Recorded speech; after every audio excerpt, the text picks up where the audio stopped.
Dari Medan Merdeka Barat 45 Jakarta, inilah Radio Republik Indonesia dengan Warta Berita.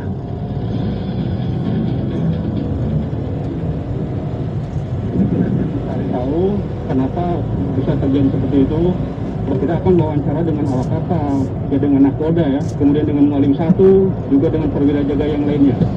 Sekitar 237,54 triliun atau hampir 34%. Itu terdiri dari 5 kluster ya.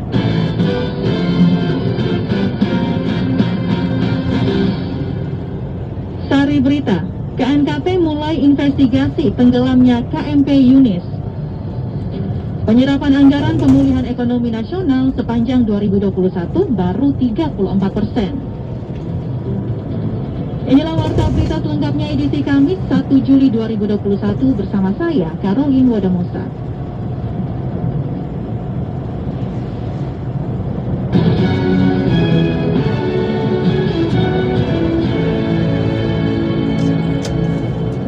Mengawali Warta Berita pagi ini, kami hadirkan sekilas berita.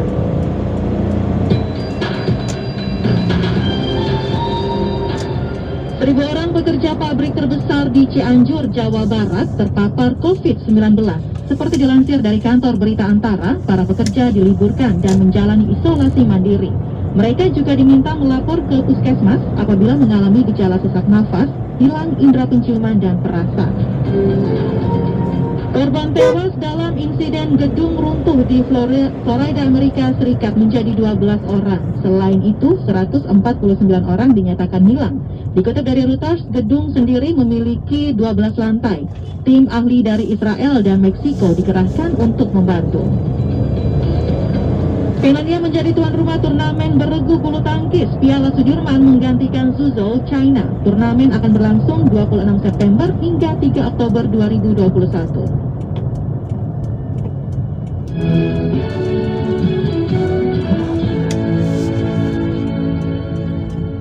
Kita ke informasi pertama, Komite Nasional Keselamatan Transportasi KNKT mulai menginvestigasi dengan mengumpulkan data-data pendukung penyebab tenggelamnya KMP Yunis di Selat Bali yang telah menewaskan 7 orang dan 7 orang lainnya dinyatakan hilang.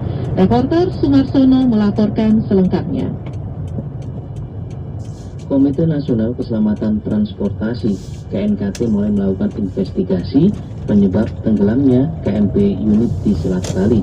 Untuk tahap awal, tim KNKT mulai mengumpulkan data-data pendukung seperti riwayat KMP Unit dan melakukan wawancara dengan anak buah kapal ataupun ABK serta beberapa penumpang. Investigator Keselamatan Pelayaran pada KNKT, Bambang Irawan mengatakan, di hari pertama penyelidikan, KNKT masih mencari informasi dan data-data pendukung dan melakukan wawancara dengan ABK, mulai dari nakoda, mualim, hingga perwira jaga lainnya, serta mengecek beberapa dokumen kapal. Selain itu, KNKT juga mencari tahu tentang kondisi cuaca di saat peristiwa terjadi ke BMKG dan memeriksa beberapa dokumen serta riwayat perawatan dari KMP Unit. Kita tahu kenapa bisa terjadi seperti itu. Kita akan wawancara dengan awak kapal, ya dengan nahkoda ya, kemudian dengan mualim 1, juga dengan perwira jaga yang lainnya, terkait bagaimana cuaca saat itu dan lain sebagainya. Itu yang akan harus kita kumpulkan. Sementara itu, Koordinator Wilayah Kerja Pelabuhan Tanjung Wangi pada Kantor Kesehatan Pelabuhan ataupun KKP Kelas 2 Probolinggo, Dr. Mungki Najfaris Alami mengatakan, sampai dengan saat ini terdata ada 39 korban selamat, 7 meninggal dunia. Dari jumlah penumpang yang selamat ada 36 yang berada di Pelabuhan Ketapang dan seluruhnya sudah dijemput oleh keluarganya. Saat ini korban selamat yang kita tangani di Ketapang ada 36 orang, semuanya sudah pulang, sudah menuju rumah masing-masing. 36 di Ketapang, kemudian ada 3 orang yang posisinya sekarang di Gilimanuk. Jadi total selamat yang ditangani di Ketapang dan Gilimanuk 39 39. Korban yang lain sejauh ini yang meninggal ada 7 orang. Sebagai informasi, kapal motor penumpang KMP unit yang berlayar menuju Bali tenggelam di perairan Gilimanuk, Bali. Kapal tersebut membawa 41 penumpang dan 12 anak buah kapal ataupun ABK. Dan sampai dengan saat ini sebanyak 39 orang selamat, 7 meninggal dunia, sedangkan sisanya belum ditemukan. Dari Banyuwangi, Sumarsono, reporter RRI Jember melaporkan. Sementara itu, saudara, tim SAR gabungan menghentikan pencarian terhadap 2 pekerja tambang yang terjebak di kedalaman 28 meter di Desa Mayang, Kabupaten Belitung Timur, Provinsi Bangka Belitung. Kepada reporter Bustami Ahmad, Komandan Polsar Basarnas Belitung Rahmatullah Hashim mengungkapkan lokasi yang sulit menjadi penyebab tim kesulitan untuk mengevakuasi korban. Operasi SAR pencarian 2 penambang timah yang terjebak di kedalaman 28 meter di Desa Mayang, Kecamatan Kelapa Kampit, Belitung Timur dihentikan. Dan Polsar Belitung Rahmatullah Hashim mengatakan operasi pencarian di hari keempat menemui jalan buntu karena air yang memenuhi lubang tidak kunjung kering, sedangkan medan yang sempit tidak memungkinkan untuk dilakukan penyelaman. Jadi operasi hari ini tadi tapi kita tetap melakukan pemantauan selama tidak ada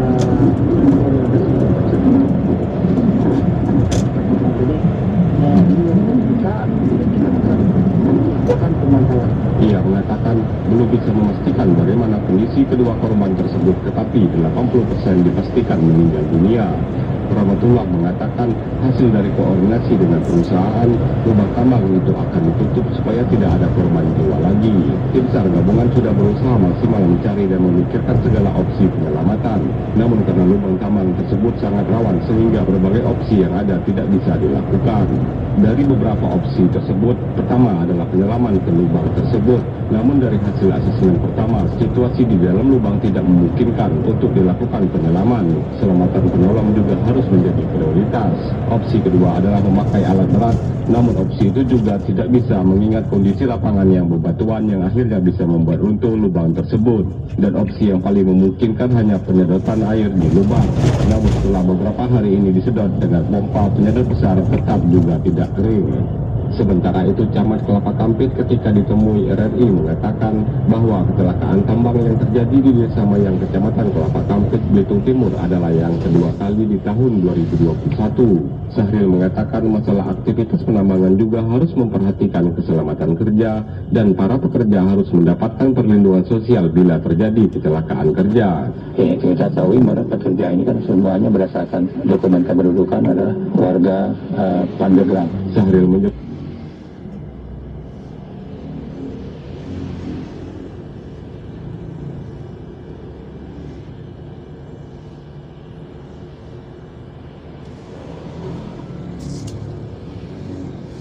RRI sejak dilakukan penutupan tersebut, masyarakat sekitar sudah melaksanakan sholat gaib di lokasi tersebut untuk menghormati korban. Setelah lubang ditutup, petugas memasang 2 nisan di lokasi tersebut. Dari Belitung Timur, Bustami Ahmad, RRI melaporkan.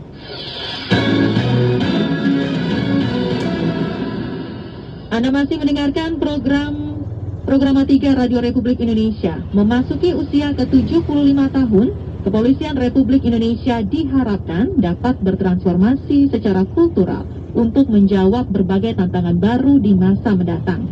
Peringatan HUT Bayangkara ke-75 kami hadirkan dalam laporan khusus bersama Niar Abdul Litiloli. Laporan khusus.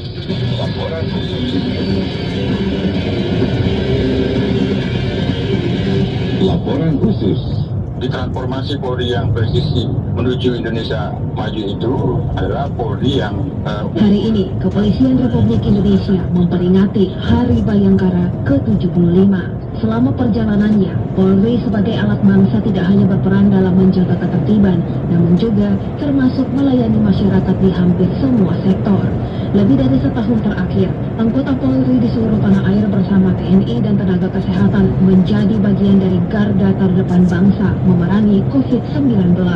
Berbagai cerita dan pengalaman pun didapatkan para abdi negara dalam upayanya membantu masyarakat tetap patuh terhadap protokol kesehatan. Salah satunya kisah dari Ibtu Toripin, anggota Polri yang bertugas di Polsek Pacet, Cipanas, Jawa Barat. sering dilakukan dilakukan Polri kan untuk mendisiplinkan masyarakat ya, untuk tetap menjalankan protokol kesehatan, ya diantaranya penggunaan masker. Tapi yang jelas untuk penggunaan masker masih banyak masyarakat ya yang tidak patuh dengan program itu, sehingga COVID terus bertambah hingga saat ini masih bertambah. Saya kira itu yang bisa dilakukan Polri setiap hari, tidak ada henti-hentinya untuk melakukan wawat pemberitahuan kepada masyarakat untuk selalu menggunakan masker. Kanit Dinmas ini pun berharap masyarakat terus meningkatkan kewaspadaan dan kedisiplinan dalam penerapan protokol kesehatan untuk mendukung program pemerintah. Harapannya Hari Bayangkara yang ke-75 masyarakat selalu waspada, patuh dengan protokol kesehatan yang sekarang dicanangkan oleh pemerintah, sehingga masyarakat bisa mendukung program itu. Dan COVID yang ada di Indonesia ini, khususnya di wilayah Cianjur, bisa berkurang ya. Bila perlu, COVID ini lama-kelamaan bisa habis ya.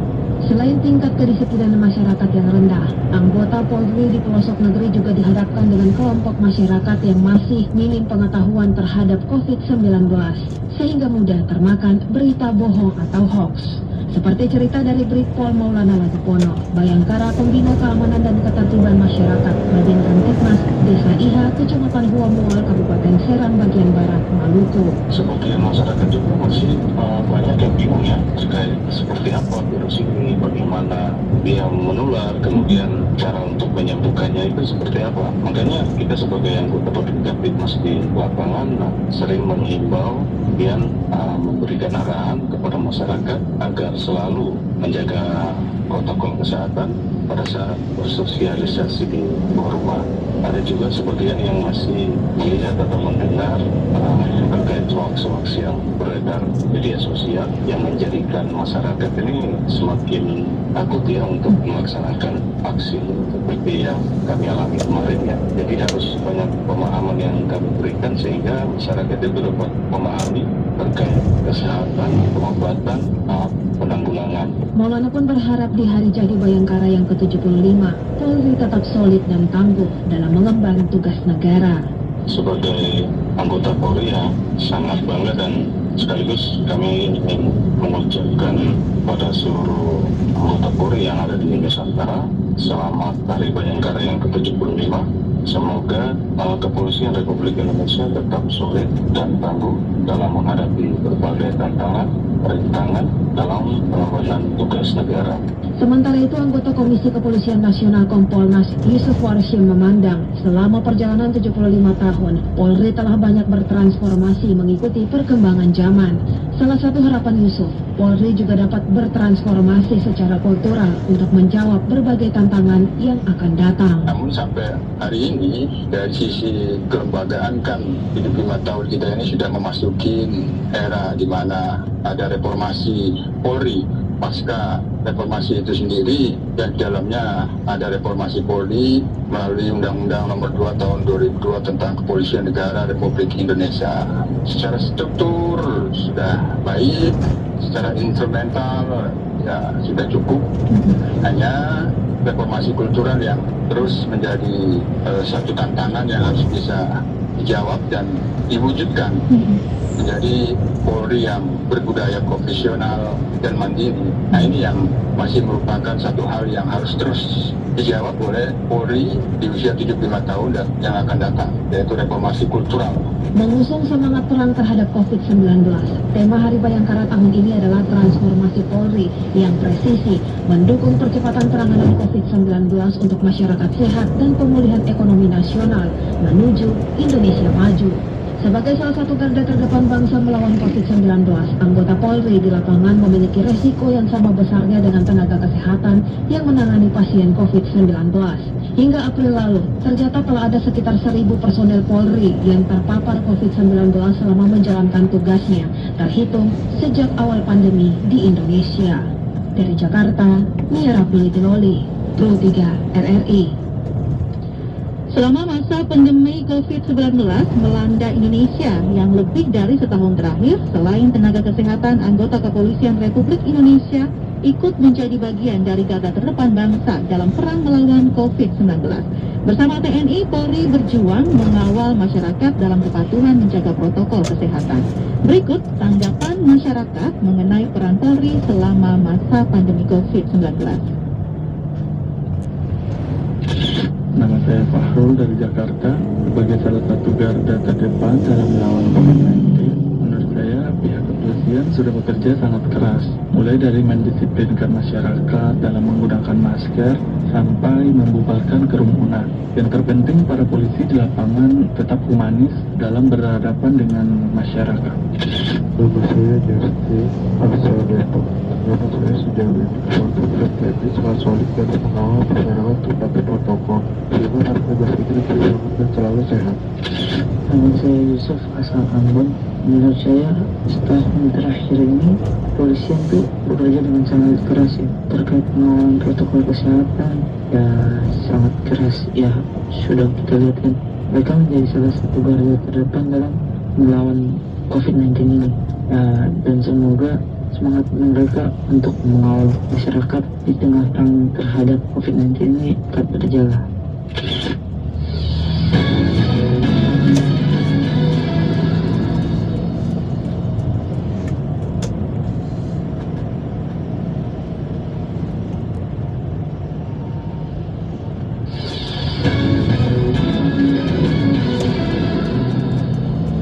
Pendengar, komentar pagi ini menyoroti hari jadi ke-75 Korps Bayangkara 1 Juli 1946 sampai 1 Juli 2021. Komentar disampaikan editor senior Pro 3 RRI, Didi Kurniawan.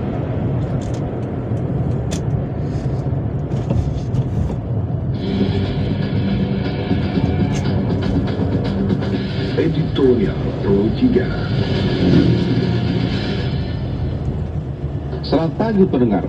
Hari ini Bapak dan Ibu Polisi berulang tahun ke-75, tanggal 1 Juli 2021. Usia matang yang hanya selisih 1 tahun dengan kemerdekaan Indonesia. Wakil Ketua MPR Jazilul Fawait mengatakan bahwa ada sejumlah pekerjaan rumah atau tantangan yang harus menjadi perhatian Kepala Kepolisian Republik Indonesia Jenderal Polisi Listio Sigit Prabowo, yakni menyelesaikan persoalan dan penguatan reformasi internal kepolisian, menciptakan rasa aman di masyarakat, serta mendukung langkah pemerintah mendisiplinkan masyarakat terkait protokol kesehatan COVID-19.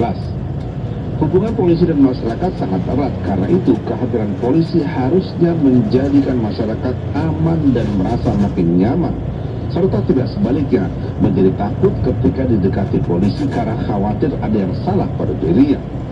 Di samping harapan semacam itu, ternyata kini banyak anak muda lulusan SMA dan SMK ingin jadi polisi. Ini jelas pertanda baik bahwa profesi polisi tidak akan pernah berkurang peminatnya. Selain gagah dan keren, polisi juga tampaknya memang menjadi mimpi banyak orang. Tapi di samping itu, ternyata risiko menjadi polisi juga mengkhawatirkan, terutama oleh para teroris. Sejumlah kantor polisi pernah jadi sasaran teroris dan terakhir langsung ke markas kepolisian di Jakarta. Terkait dengan manajemen dan risiko kerja polisi ke depan, tentu harus dilakukan modernisasi. Penerapan e-tilang, penempatan CCTV di jalan, serta beragam rekayasa manajemen perlu terus dilakukan. Salah satu yang menarik adalah merubah satpam dengan seragam yang baru mirip polisi, sehingga kesannya polisi ada di mana-mana dan membuat masyarakat jadi nyaman. Selamat ulang tahun Bapak dan Ibu Polisi. Demikian komentar pagi.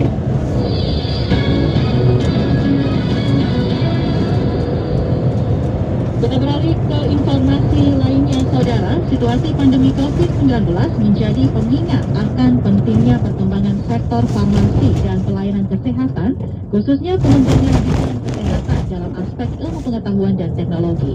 Dalam keterangan secara virtual yang diliput oleh reporter Rini Hairani, Menteri Koordinator Bidang Perekonomian Airlangga Hartarto menegaskan pemerintah terus mendukung riset penelitian oleh lembaga riset dan perguruan tinggi di bidang kesehatan, termasuk vaksin COVID-19. Pandemi COVID-19 yang telah melanda Menteri Koordinator Bidang Perekonomian Erlangga Hartarto mengatakan situasi pandemi COVID-19 menjadi pengingat akan pentingnya perkembangan sektor farmasi dan pelayanan kesehatan, khususnya aspek ilmu pengetahuan dan teknologi. Erlangga dalam acara virtual seremoni Dexa Award Science Scholarship 2021 pada Rabu 30 Juni 2021 sore menegaskan, pemerintah akan terus mendukung peran lembaga riset dan perguruan tinggi di bidang kesehatan, khususnya beasiswa, guna mencetak banyak ilmuwan muda dalam membuat riset dan terobosan untuk industri farmasi dan kesehatan nasional. Pemerintah berusaha untuk terus mendukung berbagai lembaga riset dan perguruan tinggi untuk melakukan penelitian dan pengembangan di bidang kesehatan. Salah satu yang utama adalah di sektor vaksin COVID-19, yaitu melalui program vaksin merah putih. Momen ini dianggap sebagai wake up call untuk kembali melihat kekuatan bangsa kita di bidang ilmu pengetahuan, riset dan inovasi, khususnya di industri farmasi dan kesehatan. Direktur Jenderal Pendidikan Tinggi Kementerian Pendidikan, Kebudayaan, Riset dan Teknologi Mirza mengatakan, pengembangan sumber daya manusia di bidang kesehatan harus semakin ditingkatkan. Menurutnya, pemberian beasiswa berperan penting dalam membangun sumber daya manusia, khususnya di bidang kesehatan. Ketahui saat ini kita masih sangat bergantung pada bahan baku dari luar negeri. Sudah salah 90% lebih bahan baku kesehatan kita masih impor.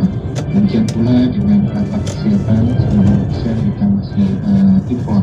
Kita harus pelan-pelan tapi pasti melakukan upaya pengembangan dalam negeri, dalam baik di dalam pengembangan bahan baku obat maupun di dalam pengembangan inovasi-inovasi baru di bidang kesehatan.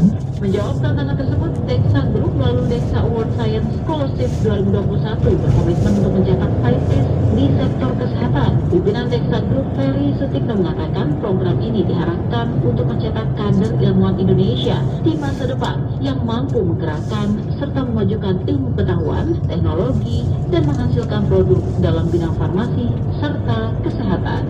Program ini diarahkan untuk mencetak kader-kader ilmuwan Indonesia di masa depan yang mampu menggerakkan dan memajukan ilmu pengetahuan, teknologi, dan menghasilkan produk dalam bidang farmasi.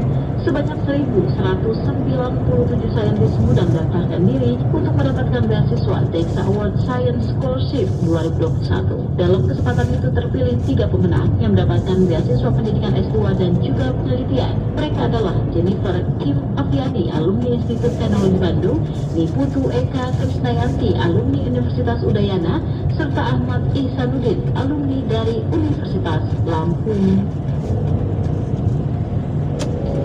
Dan mendengar anggaran pemulihan ekonomi nasional atau PEN sepanjang 2021 baru terrealisasi 237,54 triliun rupiah atau sekitar 34%. Anggaran tersebut difokuskan pada 5 klaster. Kami hadirkan informasi selengkapnya bersama Safira Amaila. Atau hampir 34%. Itu terdiri dari penyerapan anggaran pemulihan ekonomi nasional PEN sepanjang tahun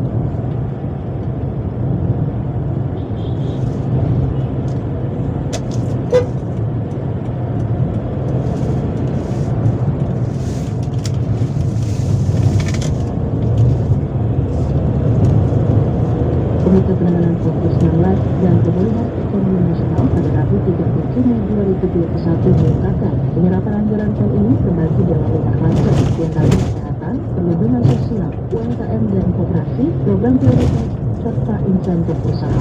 Itu sekitar 237,54 triliun atau hampir 34%. Itu terdiri dari 5 klaster ya. Kita ada klaster kesehatan. Klaster kesehatan itu sudah mencapai 45,4 triliun atau 26,3%.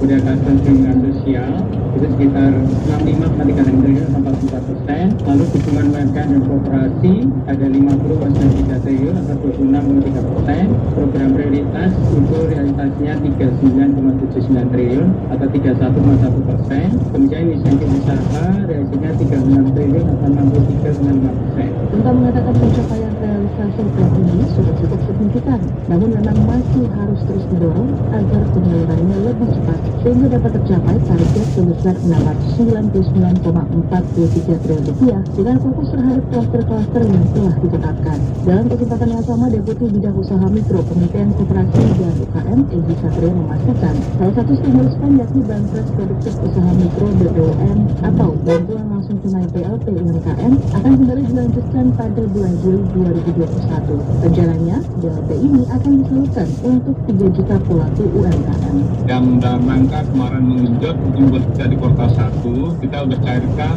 untuk sebanyak 9,8 penerima yang kita cairkan adalah BPUM ya, Banpres Produktif Usaha Mikro, totalnya 11,76 triliun dan insya Allah nanti kita sedang proses pipa untuk tambahan 3 juta penerima lagi, jadi 1,2 masing-masing penerima, jadi totalnya 3,6. Jadi mengungkapkan selain Banpres, sejumlah program lainnya yang juga masuk ke dalam bagian kegiatan bank tetap berjalan, diantaranya subsidi bunga per hingga lembaga jasa penjaminan. Dari Jakarta, Sakti Rama, Liga Pro 3 RRI.